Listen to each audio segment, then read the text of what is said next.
que yo creo que nos puede ayudar mucho en nuestro caminar con Cristo y cómo enfrentar el futuro, cómo enfrentar por lo menos el próximo año, ¿ok? Estamos a unos días, el miércoles, no, el martes se termina, ¿verdad? El 31 el martes. Y entonces, hay un hombre en la Biblia, hermano, que este año, yo en la iglesia donde estamos presidiendo, compartimos todo el libro de Esdras. Vayan conmigo a Esdras 7, por favor. Esdras 7.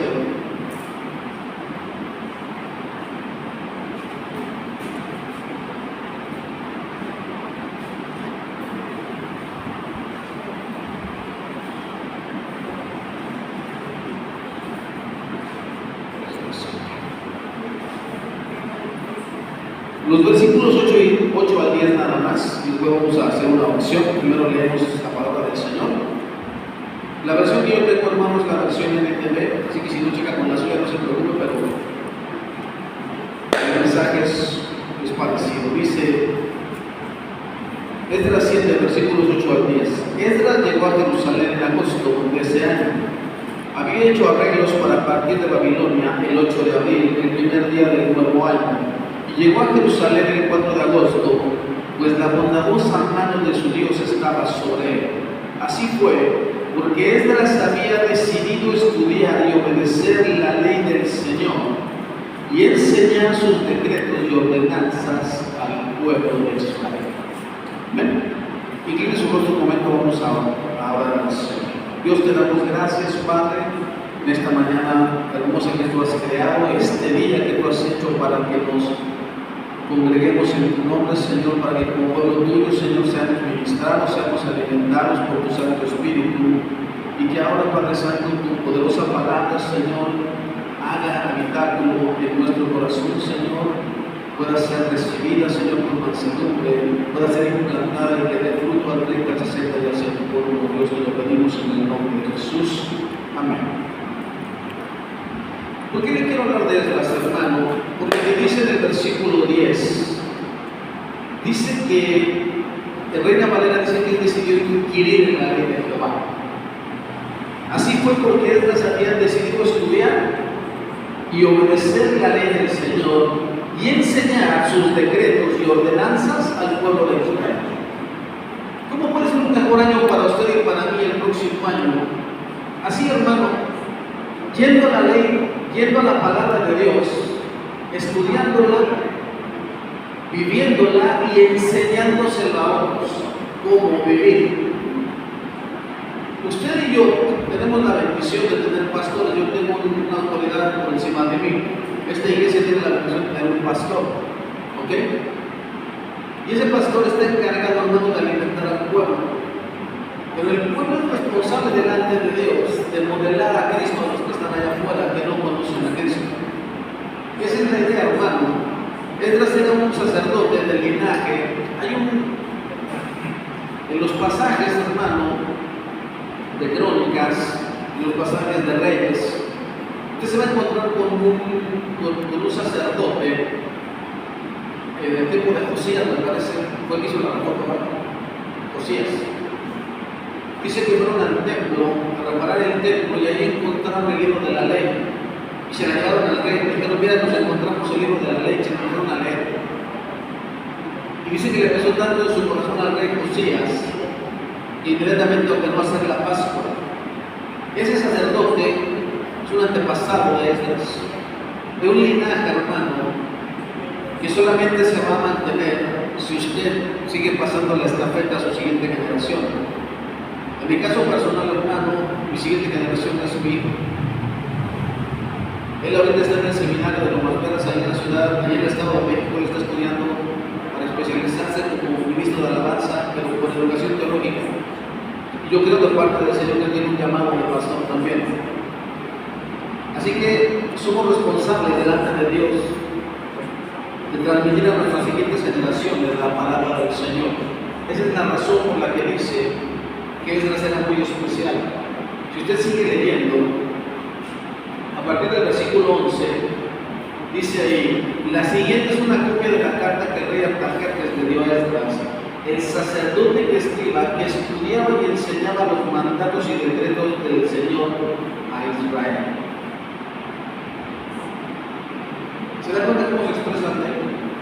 Una persona que era adecuada, que era idónea para enseñar. El mismo rey que era un rey pagano, Artajerjes era un rey idólatra, era un rey que no temía a Dios. Se expresa de Esdras diciendo: este hombre es un ejemplo para su pueblo. Este hombre conoce la ley de su Dios y no solamente la conoce, sino también la enseña. ¿Cómo se podría expresar Dios de ti, hermano? Que eres alguien que conoce su palabra y que la pone por obra y que aparte la enseña. Este año, hermano, nos dimos cuenta en la iglesia que no teníamos discipulado. Tenemos 11 años como iglesia. Ok, bien. Este año nos dimos cuenta en la iglesia que nunca habíamos discipulado. Tenemos 11 años como iglesia, 11 años, y nunca habíamos discipulado a nadie. Este año, hermano, en marzo, cuando se celebra el natalicio de Benito Juárez, el 21 de marzo, este año cayó el 18 de lunes. Y nos invitaron a una iglesia ya en México muy famosa, que se llama Semilla de Mostaza, en donde el pastor de esa iglesia es Fermín Cuarto, un hombre que Dios rescató de los grupos urbanos allá en Monterrey. El grupo se llama Control Machete, era un grupo que cantaba música de protesta urbana, pero con unas letras muy pesadas y muy groseras. Y Dios lo rescata, hermano, y lo pone de pastor. Tiene una iglesia que es como para 1000 miembros, más o menos, es un auditorio enorme. Y fuimos invitados. ¿Saben cuál es lo que me impactó de este hombre? Lo conocí en persona, lo saludé y estuvimos platicando. Lo que me impresionó, hermano, es que en 6 años, de que él se convierte a ser el pastor principal de esa iglesia, fueron 6 años. ¿Y sabe por qué? Porque él decidió en su corazón obedecer a su pastor, ponerse bajo la tutela de su pastor y obedecer. Durante 3 años estuvo siendo discipulado. Durante 3 años, hermano.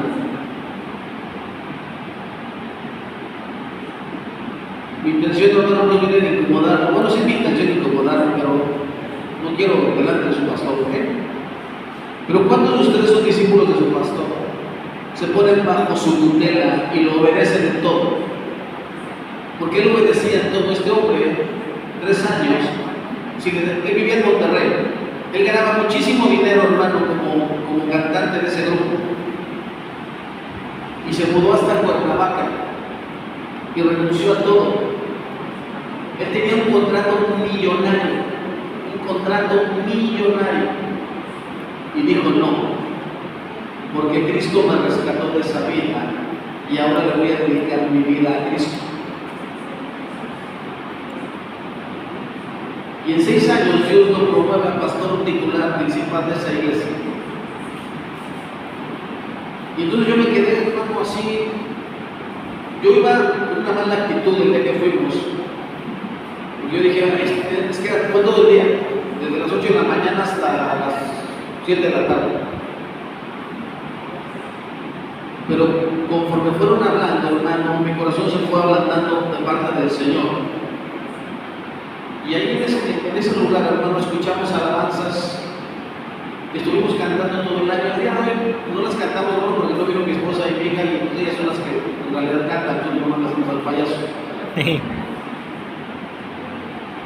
Y fueron cantos que ministraron mi alma y que me hicieron ver que había cosas que yo había dejado de hacer. Así que llegamos y empezamos a disfrutar a la iglesia este año. Pero otra cosa que pasó, hermano, este año fue que fuimos a 2 eventos para pastores, en donde ministros de 80 y tantos años venían desde Europa, concretamente de España, vinieron a México, hermano, a presentar. Uno vino a presentar la Biblia patrística, que él es el director de la editorial Clio. Es una editorial que vende muchos libros cristianos. Y el otro fue un hombre llamado, un doctor en teología, Samuel Pérez Vinos. 82 y 81 años, hermano, y tenía más energía que yo, hermano. hablando con denuedo la palabra del Señor, hablando con autoridad la palabra del Señor. Y eso me desafió a mí, a pensar qué estoy haciendo para que el pueblo de Dios ame más a Dios, o por lo menos se comprometa con Dios.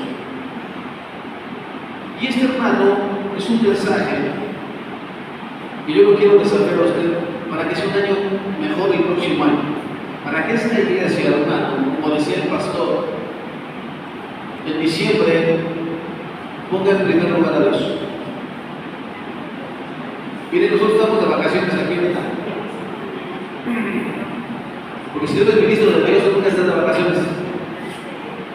Si tú eres un ministro de Dios y alguien te dice, venga y predique, tú tienes que decir sí, porque hiciste un compromiso con Dios.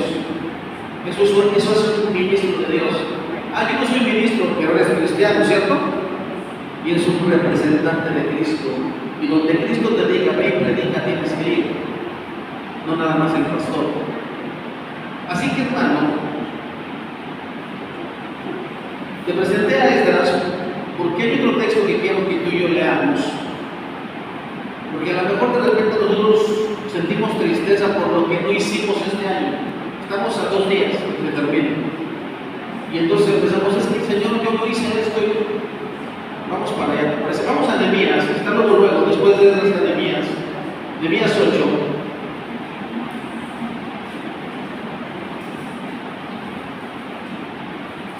Del 1 al 12. Nehemías 8 del 1 al 12. Dice la palabra del Señor. En octubre, cuando los israelitas ya se habían establecido en sus ciudades, todo el pueblo se reunió con un mismo propósito en la plaza, justo dentro de la puerta del agua. Le pidieron al escriba Esdras que sacara el libro de la ley de Moisés, la cual el Señor había dado a Israel para que la obedeciera. ¿Para qué te fue dada esta Biblia, hermano? Para que la obedezcas. No nada más para que la dejes ahí en el librero o cuando tengas problemas la saques. Así que el 8 de octubre el sacerdote Esdras llevó el libro de la ley ante la asamblea, que incluía a los hombres y a las mujeres y a todos los niños con edad suficiente para entender. Se puso frente a la plaza, justo dentro de la entrada de la puerta del agua. Desde temprano por la mañana hasta el mediodía, y leyó en voz alta a todos los que podían entender. Todo el pueblo escuchó atentamente la lectura del libro de la ley. El escriba Esdras estaba de pie sobre una plataforma de madera que se había construido para la ocasión. A su derecha se encontraban Matatías, Semar, Anías, Urías, Hilcías y Maseías. A su izquierda estaban Pedaías, Misael, Malquías, Hasub, Hasbadana, Zacarías y Mesulam. Esdras estaba de pie en la plataforma a plena vista de todo el pueblo. Cuando vieron que abría el libro, se pusieron todos de pie. Algo que me gusta mucho en las iglesias de aquí de Huatulco, hermanos, es que cuando se lee la palabra, todo el mundo se pone de pie, cosa que ya no se explica en otros lugares. Y entonces Esdras alabó al Señor. ¿Saben lo que llama la atención, hermano? Cuando es la segunda vez que yo vengo a visitar esta iglesia y el pastor llega temprano y luego empiezan a adorar al Señor. Eso es importantísimo, hermano. Importantísimo. Que lo primero que tocas es adorar al Señor. Entonces Esdras alabó al Señor, que era Dios, y todo el pueblo con las manos levantadas exclamó: amén, amén. Luego se inclinaron y con el rostro en tierra adoraron al Señor. En la iglesia donde yo soy el pastor, hermano, yo le digo a la iglesia el domingo: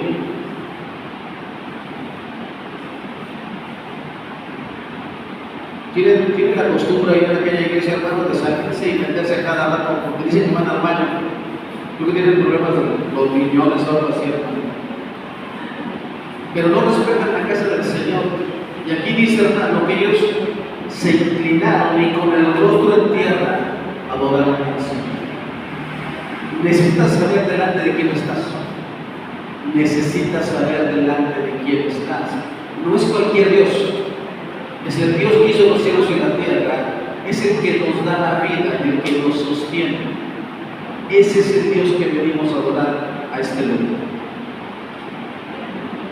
Y entonces los levitas, Jesúa, Bani, Sedaías, Jamín, Acub, Sebatai, Odías, Maseías, Elita, Azarías, Josabed, Anán y Pelaías, instruyeron al pueblo en la ley mientras todos permanecían en sus lugares.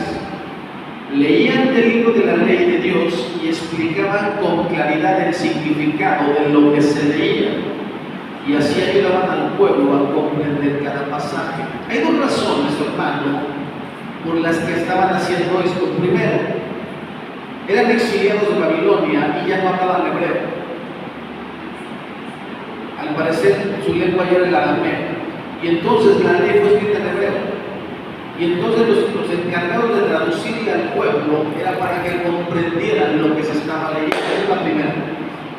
La segunda es que dicen los expertos que lo que estaban leyendo estaba en Deuteronomio, en el libro de Deuteronomio, que es la segunda ley. Acuérdate que cuando se escribe, o cuando Dios le da al pueblo de Israel en Éxodo los 10 mandatos y le da la ley del Señor, a los que se los dio fue a los que sacó de Egipto. Pero Deuteronomio se les da a los hijos que murieron en el desierto, y por eso tuvieron que volver a recitarle al pueblo toda la ley.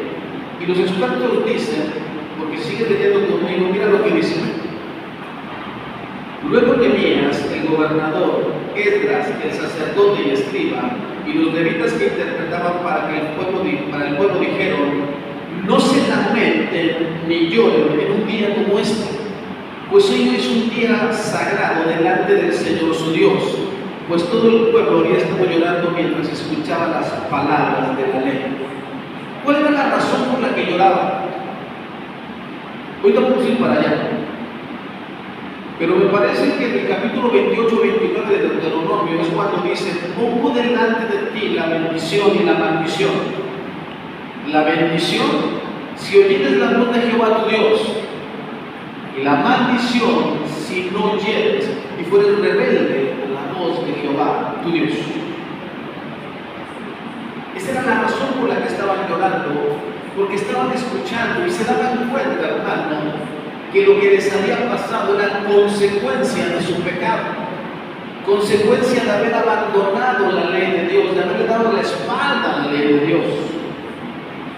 Muchas de las cosas que pasan a tu vida y a la mía, hermanos, porque somos desobedientes a la palabra de Dios, vivimos como se nos pega la gana. No nos interesa la santidad de Dios. Me interesa lo que a mí me gusta, me interesa lo que a mí me agrada, lo que me da satisfacción. ¿Por qué Dios no me da satisfacción?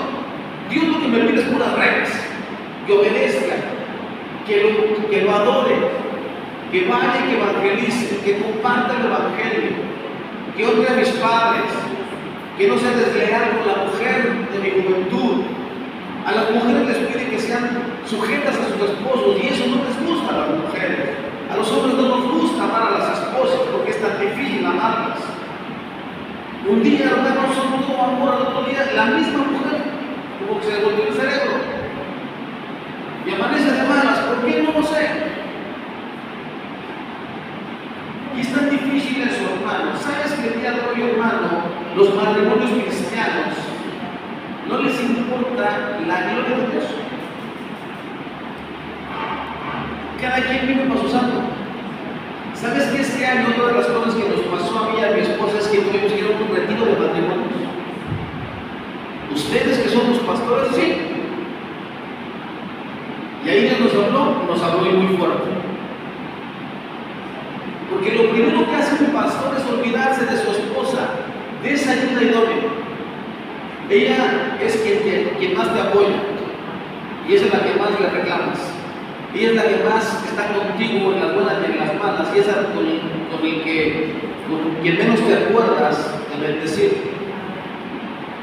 Los pastores estamos tan ocupados ministrando al pueblo que nos olvidamos de nuestra esposa y nuestros hijos. no pasamos tiempo con nuestra esposa. Es muy raro que un pastor salga con su esposa a cenar o a desayunar, porque siempre estamos ocupados. Es muy raro que un pastor tome a su esposa y a sus hijos y como familia se vayan solos a un lugar, porque siempre hay una llamada que ore por mí. ¿Y quién ora por tu esposa y por tus hijos? Debería ser tú. Porque cuando un pastor está enfermo, su esposa y sus hijos están con él. Y ahí fue Dios jalándonos las orejas a los dos y diciéndonos: antes cuidado su primer amor. Ya no sea como al principio. Hay mucho resentimiento, hay mucha lastimadura entre esposo y esposa. Y a veces como pastor se nos olvida, hermano, que somos ovejas. Nos ponemos el título de pastor y se nos olvida que somos ovejas. Todos los hermanos somos ovejas, todos, aunque enseñes la palabra de Dios. ¿Sabes qué me llamó la atención?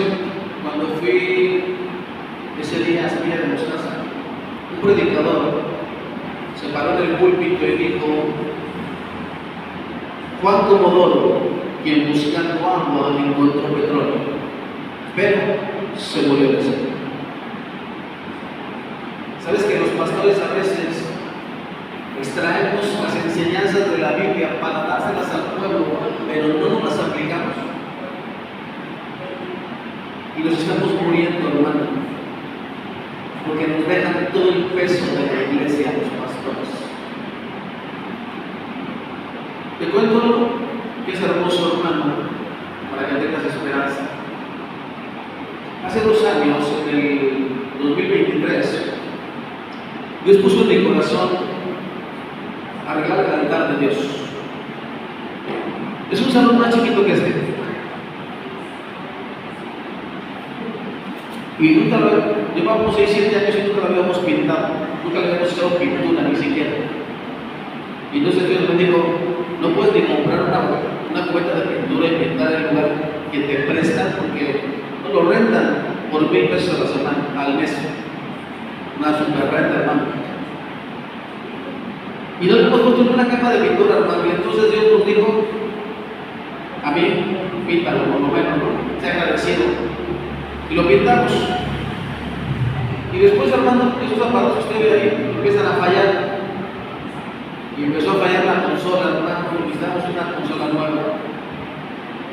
Y empezamos a invertir en bocinas, en consola. Compramos un bajo, compramos un segundo teclado, como les decía, queremos bendecir una iglesia con ese teclado, ¿vale? Ya soy. ¿Quién es el? Ponemos este teclado para alguna iglesia que tiene la palabra. De gracia te fue dado, de gracia dado, hermano. Y compramos un segundo teclado, y compramos micrófonos inalámbricos. Empezamos a comprar un montón de cosas, hermano. Sacamos la cuenta, son como 400,000 pesos invertidos en la iglesia, en la casa del Señor. ¿Sabe cuánto me dio la iglesia? ¿Sabe cuánto la iglesia fue y me dijo: tenga, pastor? Como 3 hermanos, y entre ellos no junto ni 20,000 pesos, hermano. ¿Y sabe quién nos dio para pagarlo? Dios. Antes de venirnos de vacaciones, hermano, compramos 100 sillas nuevas y 10 mesas para ya no rentar cuando tengamos eventos. ¿Y saben qué hicimos con las sillas viejas? Se las donamos a una iglesia, a una misión que le hacía falta, hermano. Debes poner a Dios en primer lugar. Debes poner a Dios en primer lugar si quieres que te vaya bien. ¿Por qué Dios no pone en tu corazón decirle al pastor: no se preocupe, yo voy a comprar todas las sillas del templo?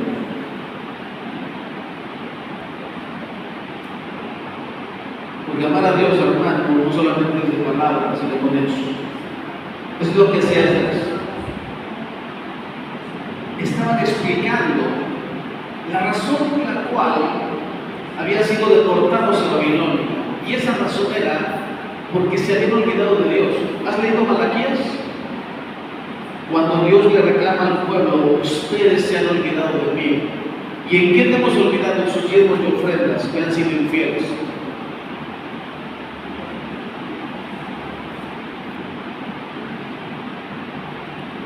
Nehemías continuó diciendo: vayan y festejen con un banquete de deliciosos alimentos y bebidas dulces, y regalen porciones de comida a los que no tienen nada preparado. Este es un día sagrado delante de nuestro Señor. No se desalienten ni se entristezcan, porque el gozo del Señor es su fuerza. A veces, hermanos, cuando tú y yo leemos la palabra del Señor, no la comprendemos, y por eso es necesario que nos la expliquen. Vamos a ir lo que estaban leyendo y después vamos a visitar el último canto. Yo espero que este próximo año, 2025, tú tengas en tu corazón poner a Dios en primer lugar. Poner en tu corazón decirle a tu pastor: no se preocupe, yo lo voy a apoyar. ¿Sabes qué es lo más triste, hermano? Yo te digo muy chismosa. Me tocó ir a una iglesia, hermano, en donde al final al pastor le dieron una ofrenda y una despensa. Y debe ser muy buen pastor, hermano, o no sé. ¿Sabes qué es lo más feo? Que a veces ni se acuerdan, hermano, de lo que hiciste. Porque nuestro deber es enseñar la palabra de Dios. Pero a veces no vendría mal un poco de ayuda. ¿Le has preguntado a tu pastor cómo está su corazón? ¿Le has preguntado a tu pastor si se siente solo? Si le gustaría que un día le dijeras: no se preocupe, pastor, yo lo voy a apoyar este año. No tiene que preocuparse por muchas cosas. Yo creo que vale mucho su corazón.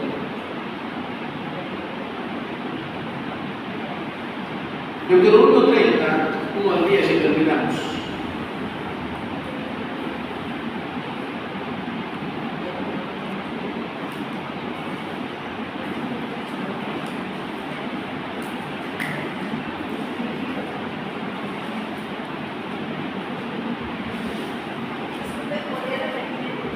Deuteronomio 30. No, 30 del 1 al 10.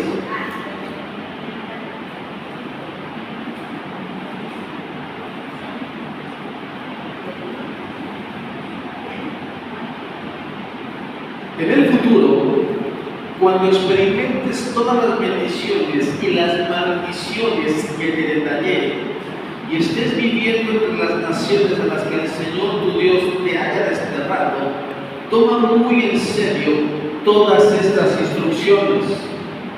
Si en aquel tiempo tú y tus hijos regresan al Señor tu Dios y se obedecen con todo el corazón y con toda el alma los mandatos que te entrego hoy, entonces el Señor tu Dios te devolverá tu bienestar. Tendrá misericordia de ti y te volverá a reunir entre todas las naciones por donde te dispersó. Aunque estés desterrado en los extremos de la tierra, el Señor tu Dios te traerá de allí y te reunirá nuevamente. El Señor tu Dios te hará volver a la tierra que perteneció a tus antepasados y será tuya de nuevo, y entonces te hará aún más próspero y numeroso que tus antepasados. El Señor tu Dios cambiará tu corazón y el de tus descendientes, para que lo ames con todo el corazón y con todo el alma, y para que tengas vida. El Señor tu Dios impondrá todas esas maldiciones a tus enemigos y a los que te odian y te persiguen. Así volverás a obedecer al Señor y cumplirás todos sus mandatos, los que yo te entrego hoy.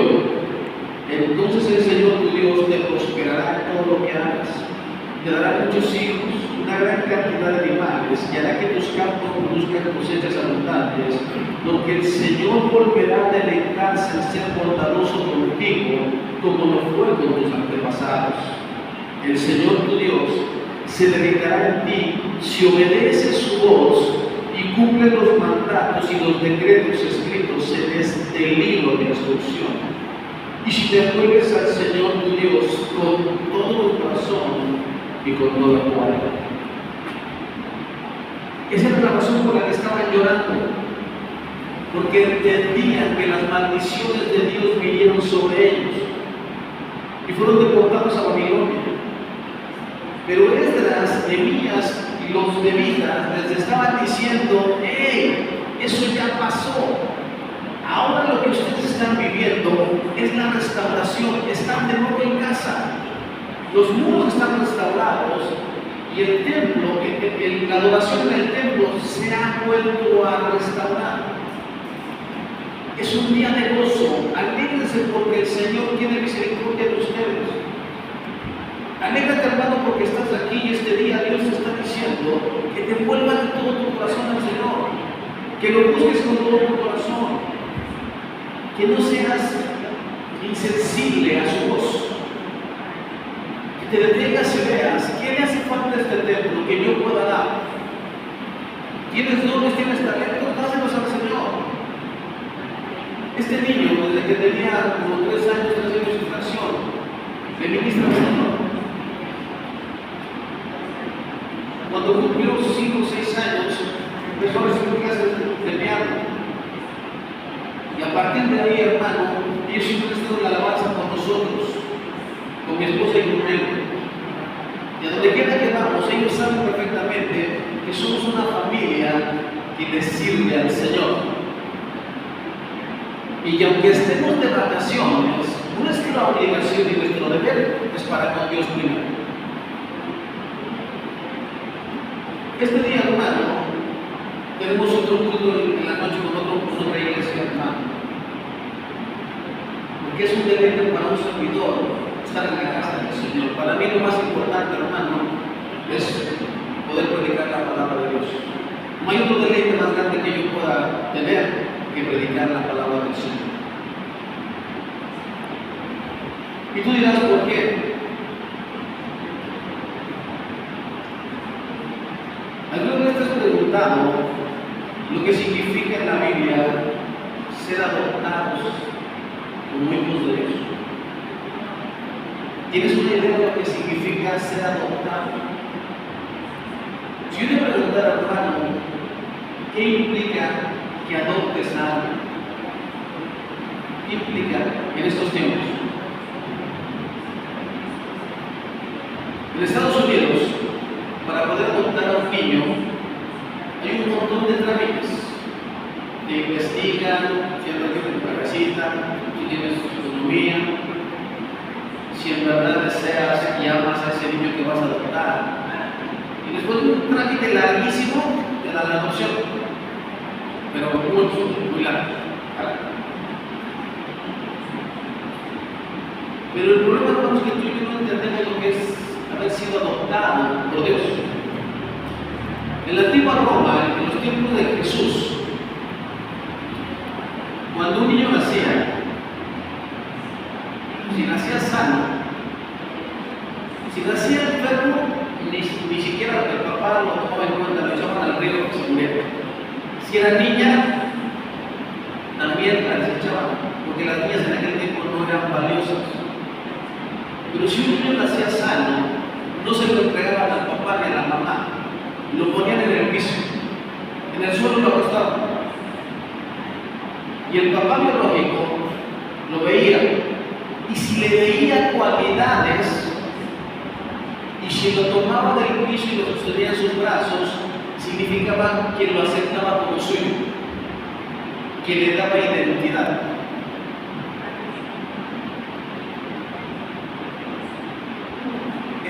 Esos éramos tú y yo. Estábamos abandonados en el piso, nadie nos quería. Eso fue lo que hizo Dios, nos tomó de ahí. ¿Has leído el texto? Cuando dice, pasé de largo y te vi ahí en tus sangres, ahí te había botado tu madre. Y yo pasé y tuve misericordia y te extendí mi manto y te limpié y te embellecí. Pero también sigue diciendo, y me fuiste infiel. A ti y a mí Dios nos levantó del piso y nos aceptó en Cristo.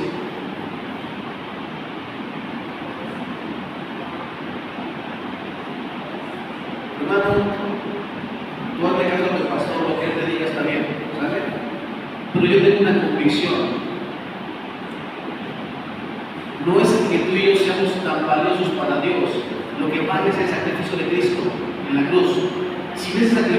yo no podríamos estar delante de Dios hoy. Éramos nada. Y Él nos aceptó. Y Él nos adoptó. Y Él nos ha dado identidad. Y aún así le hemos sido infieles. Así que este día, hermano, es un día de gozo, es un día de fiesta. Porque el Señor está aquí. ¿Y por qué te está diciendo que ya no es tiempo de cautividad? Ya lo que pasó y que no hiciste este año, hermano, ya ni te preocupes, no hay forma de hacerlo. En 2 días no terminas. Pero tienes por delante todo un año en el cual te puedes comprometer con Dios, amarlo, a seguirle, a respetarlo, a buscar su rostro,